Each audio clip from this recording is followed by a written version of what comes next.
everyone, and welcome to 5-Minute Monday Trends with myself and Dr. Timothy Bray, EPPS professor here at UT Dallas and director for the Institute of Urban Policy Research. On this Christmas episode today, we wish you a happy holidays, but also want to give you an update on COVID-19 in North Texas. Go ahead, Dr. Bray.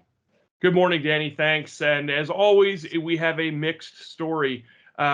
The numbers appear green, but like last week, that green is questionable. So our new cases are down, our deaths are down in the region.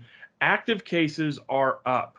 Active cases are, remember, about a 14-day window past when somebody tests positive. So we're still looking at those test positive that came back from Thanksgiving. I want to show you in particular this week what this trend looks like as it pertains, let's say, to Dallas County. So here we have the browser section of our app, and I will click on Dallas County, and I want to zoom in on this particular graph down here.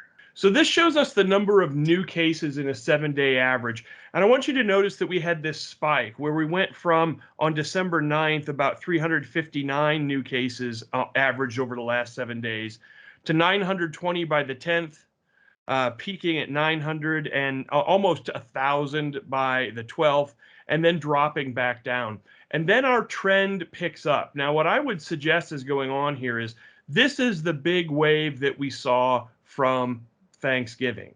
But because we have 60 to 70% of our population vaccinated, at least partially in North Texas, this big wave from Thanksgiving, which was likely still Delta, did not take hold like it did last year.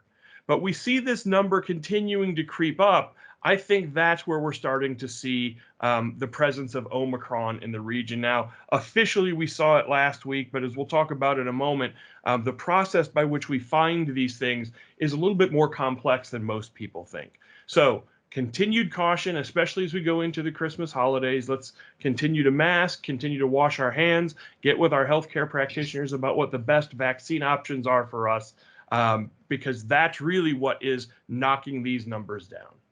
Thanks, Dr. Bray. Let's continue that conversation about the Omicron variant. How can we tell if I test positive, for example, do I have Omicron? How do I know what's going on and what variant I may have? So good old-fashioned healthcare, right? What the family doctor would tell you is they can tell what variant you have by how severe your symptoms are. That's the easiest and cheapest test. The run-of-the-mill COVID test does not tell us what type of variant someone is infected with. It simply tells us that they have COVID. We send off samples to universities like UT Southwestern, who do genetic testing on these samples to tell us whether or not we have COVID, a particular strand of COVID in the region. So CDC combines all this data from across the country, and I'll give you an example of what the data looks like for Region 6, which is Texas, Arkansas, and a few other states. Last week before last, they estimated about 0.4% of COVID cases were Omicron. Last week, they estimated 2.7% were Omicron.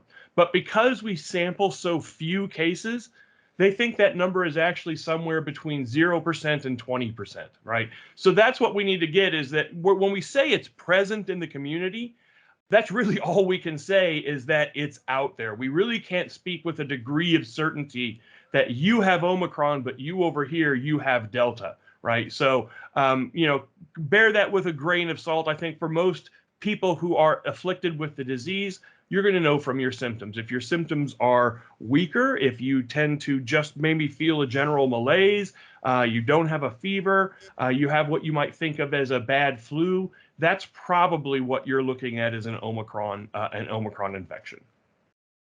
Well, thank you so much, Dr. Bray. As a reminder, talk to your doctor about getting vaccinated, about if the booster is right for you. Thanks, Dr. Bray. Thanks, Dani. Have a good holiday.